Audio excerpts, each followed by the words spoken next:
দেখো অঙ্কটা, 300 টাকা পার কেজি দরে চায়ের সঙ্গে 175 টাকা পার কেজি দরের চা কি অনুপাতে মিশিয়ে 250 টাকা পার কেজি দরে বিক্রি করলে 25% লাভ হবে। এদিকে 300 লিখব,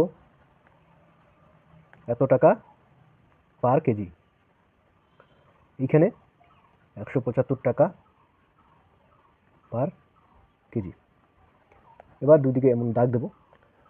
এইখানে দেখো 250 টাকা পার কেজি দরে বিক্রি করলে 25% লাভ হবে। তাহলে এই লাভটা নিয়ে কিন্তু অঙ্ক করলে আমাদের হবে না, এখানে আমাদের কস্ট প্রাইসটা বের করতে হবে। তাহলে কস্ট প্রাইস কীভাবে বের করবো দেখো, তাহলে 250 টাকা যদি সেলিং প্রাইস হয় আর 25% যদি লাভ হয়, তাহলে 100 উপরে হবে আর নিচে কত হচ্ছে 125 হবে। তাহলে 125 দুগুণ 250, তাহলে 100 দুগুণ 200, 200 হচ্ছে আমাদের কস্ট প্রাইস। তাহলে কস্ট প্রাইসটা আমরা কি লিখবো, মাঝখানে লিখবো মিক্সচারের দাম, ঠিক আছে। তাহলে এবার কি করব আমরা, তাহলে 200 থেকে 175 বিয়োগ করবো, তাহলে 25,